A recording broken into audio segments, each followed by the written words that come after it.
Morning student, मैं ममता शर्मा आदर्श बाल निकेतन उच्च माध्यमिक विद्यालय में हिंदी अध्यापिका हूँ।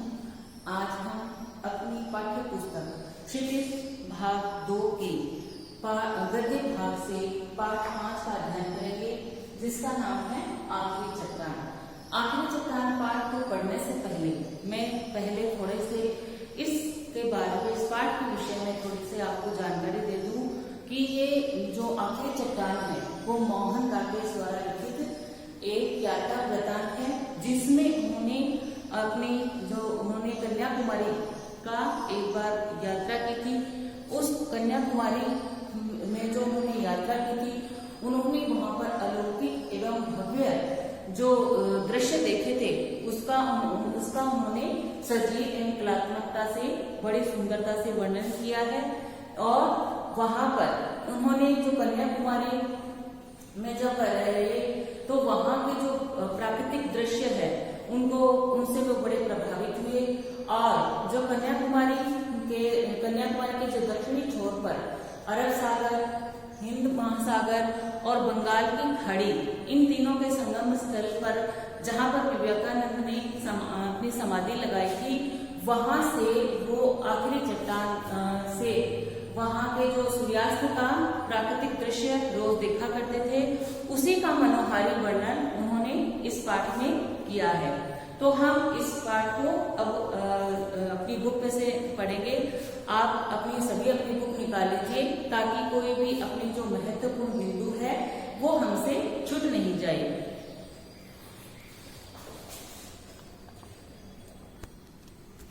पाठ परिचय। मोहन राकेश, जन्म जिनका 1925 ईस्वी में हुआ और मृत्यु हुई 1972 ईस्वी में। जीवन परिचय, पहले इनका जीवन परिचय पढ़ते हैं। नई कहानी आंदोलन के सशक्त हस्ताक्षर मोहन राकेश का जन्म 8 जनवरी 1925 को अमृतसर में हुआ था। इन्होंने पंजाब विश्वविद्यालय से हिंदी और अंग्रेजी में एमए किया।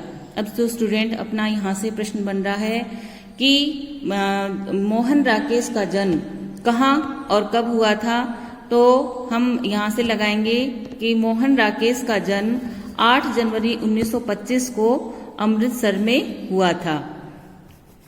उन्होंने कहाँ से कौन से विश्वविद्यालय से एमए किया, तो उन्होंने पंजाब विश्वविद्यालय से हिंदी और अंग्रेजी में एमए किया। इसको भी अंडरलाइन कर लेंगे अपन लोग।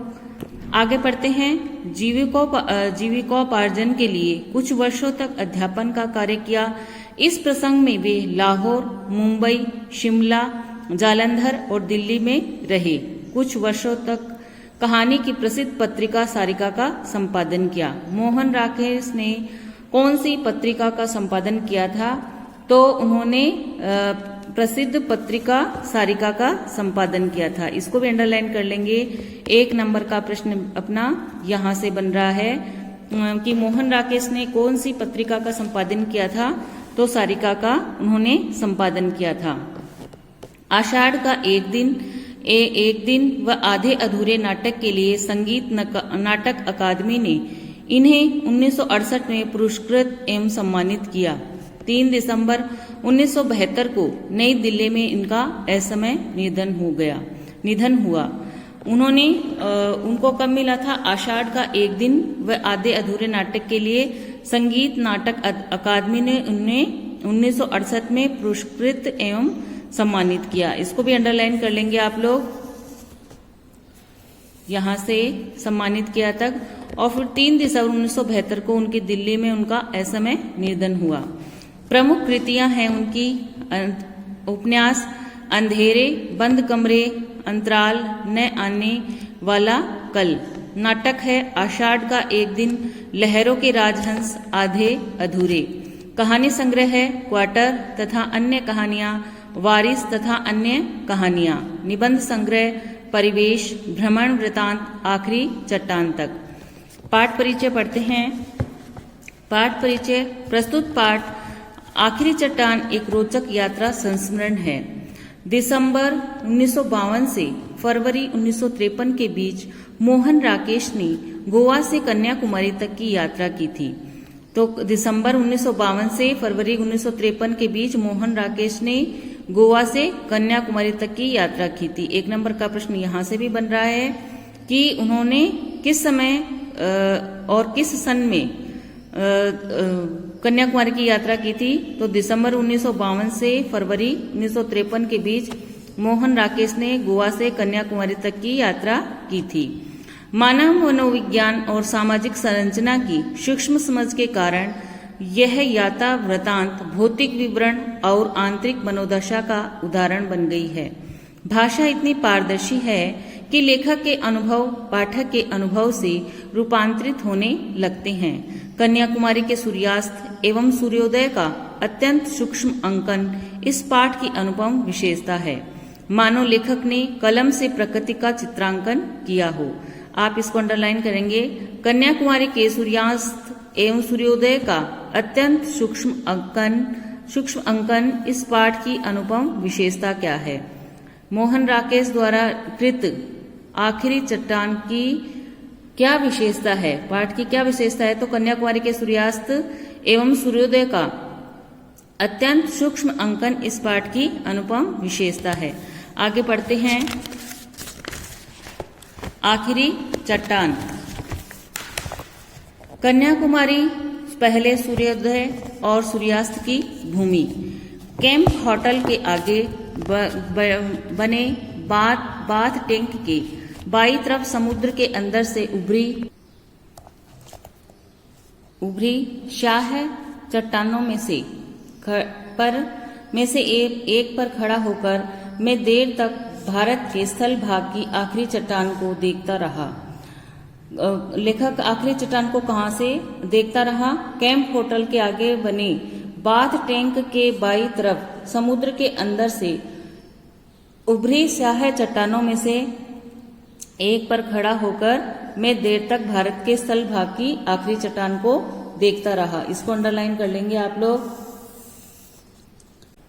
अब यहां से प्रश्न बन रहा है कि लेखक कह रहे हैं कि मैं अपनी पूरी चेतना से महसूस कर रहा था शक्ति का विस्तार और विस्तार की शक्ति।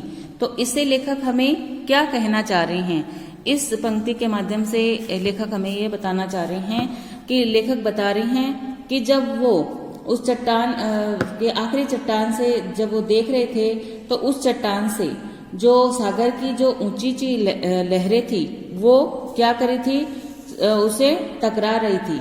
ऊंची ऊंची लहरें टकरा रही थी और वे बल खाती हुई लहरें पहले रास्ते के नुकीली चट्टानों से कटती हुई आती थी और जिसके ऊपर चूरा बूंदों की जालियां बन जाती थी। इस दृश्य को देखकर लेखक ने कहा कि शक्ति का विस्तार और विस्तार की शक्ति। आगे पढ़ते हैं। तीनों तरफ से क्षितिज तक पानी ही पानी था, फिर भी सामने का क्षितिज हिंद महासागर की अपेक्षा अधिक दूर और अधिक गहरा जान पड़ता था। लगता था कि उस और दूसरा छोर है ही नहीं। तीनों और के क्षितिज को आंखों में समेटता में कुछ देर भूला रहा था कि मैं हूँ एक जीवित व्यक्ति, दूर से आया यात्री, एक दर्शक इस दृश्य के बीच में जैसे दृश्य का एक हिस्सा बनकर खड़ा रहा। बड़ी बड़ी चट्टानों के बीच एक छोटी सी चट्टान जब अपना होश हुआ तो देखा कि मेरी चट्टान भी तब तक बढ़ते पानी में काफी घिर गई है। मेरा पूरा शरीर सिहर गया। मैंने एक नजर फिर सामने के उमड़ते विस्तार पर डाली और पास की एक सुरक्षित चट्टान पर कूदकर दूसरी चट्टान पर से होता हुआ किनारे पर पहुंच गया। पश्चिमी क्षितिज में सूर्य धीरे धीरे नीचे जा रहा था। मैं सूर्यास्त की दिशा में चलने लगा। दूर पश्चिमी तट रेखा के एक मोड़ से पीली रेत का एक ऊंचा टीला नजर आ रहा था। सोचा उस टीले पर जाकर सूर्यास्त देखूंगा। लेखक ने क्या देखा कि जब सूर्य है वो धीरे धीरे नीचे जा रहा था, यानी सूर्यास्त हो रहा था।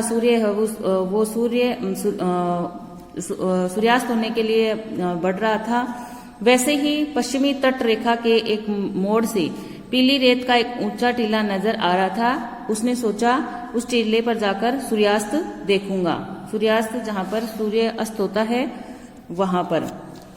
यात्रियों की कितनी ही टोलियां उस दिशा में जा रही थी। मेरे आगे कुछ मिशनरी युवतियां मोक्ष की समस्या पर विचार करती चल रही थी।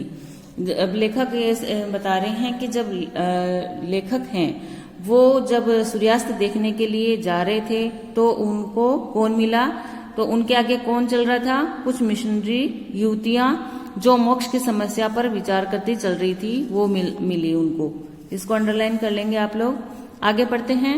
मैं उनके पीछे पीछे चलने लगा, चुपके से मोक्ष का कुछ रहस्य पा लेने के लिए। यूं ही उनकी बातों से कहीं रहस्यमय आकर्षण उनके युवा शरीरों में था और पीली रेत की पृष्ठभूमि में उनकी लबादों के हिलते हुए स्याह सफेद रंग बहुत आकर्षक लग रहे थे। मोक्ष का रहस्य अभी बीच में ही था कि हम लोग टीले पर पहुंच गए। यह वह सैंड हिल थी। कौन सी हिल थी? वह सैंड हिल थी जिसकी चर्चा मैं वहां पहुंचने के बाद से ही सुन रहा था। सैंड हिल पर बहुत से लोग थे, 8-10 नव युवतियां, 6-7 नवयुवक और 2-3 गांधी टोपी वाले व्यक्ति। अब यहां से भी प्रश्न बन रहा है 1 नंबर का।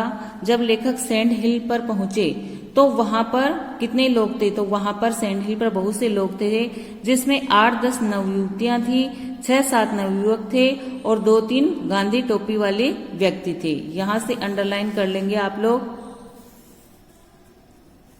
आगे पढ़ते हैं। वे शायद सूर्यास्त देख रहे थे। गवर्नमेंट गेस्ट हाउस के बेरे उन्हें सूर्यास्त के समय की कॉफी पिला रहे थे। इन लोगों के वहां होने से सैंड हिल बहुत रंगीन हो उठी थी। कन्याकुमारी का सूर्यास्त देखने के लिए उन्होंने विशेष रुचि के साथ सुंदर रंगों का रेशम पहना था। हवा समुद्र की तरह उस रेशम से भी लहरें पैदा कर रही थी।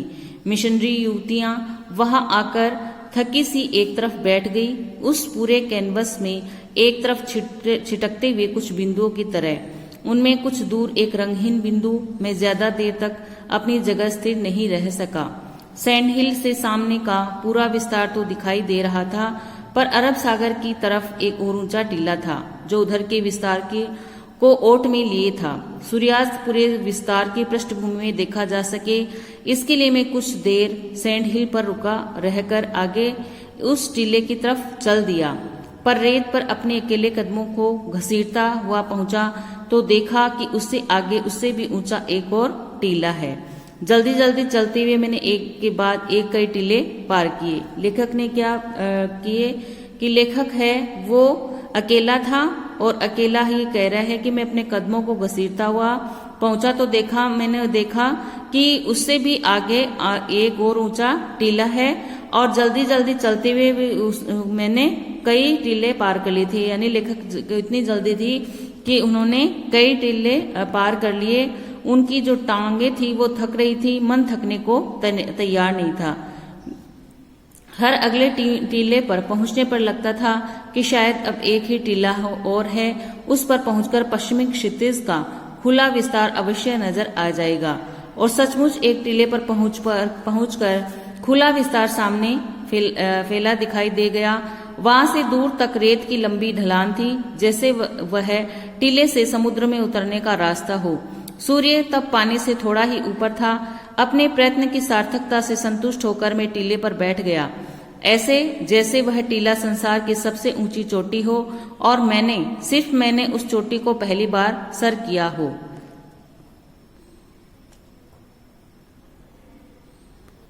अब हमने जो ये पैराग्राफ पढ़ा है इसमें से अपना प्रश्न बन रहा है कि लेखक है वो सूर्यास्त की दिशा में क्यों चलने लगा था। तो लेखक सूर्यास्त की दिशा में इसलिए चलने लग गया था क्योंकि वो लेखक है वो जाकर उस टीले पर जाकर सूर्यास्त का दृश्य देखना चाहता था। यहां से भी अपना प्रश्न बन रहा है कि लेखक एक टीले से दूसरे टीले पर क्यों पहुंचना चाहता था। तो लेखक एक टीले से दूसरे पहुंचने पर इसलिए चाहता था क्योंकि जिससे वह सूर्यास्त के समय पश्चिमी क्षितिज के विस्तार को देख सके। यहाँ से अंडरलाइन कर लेंगे आप लोग कि जब पहुंचकर पश्चिमी क्षितिज का खुला विस्तार अवश्य नजर आएगा। इसीलिए वो लेखक है और सचमुच एक टीले पर पहुंचकर वह खुला विस्तार सामने दिखाई दे गया। तो प्रश्न बना अपना कि आखिरी चट्टान निबंध क्या लेखक एक टीले से दूसरे टीले पर क्यों पहुंचना चाहता था? तो लेखक आगे दिखने वाले टीलों की ओर इसलिए पहुंचना चाहता था जिससे वह सूर्यास्त के समय पश्चिमी क्षितिज के विस्तार को देख सके। तो स्टूडेंट आज हम इतना ही पढ़ते हैं, आगे का भाग हम कल पढ़ेंगे। इसमें आपको कोई बात समझ में नहीं आई हो तो मेरे से फोन करके या मैसेज करके पूछ लीजिएगा। Thank you, have a nice day.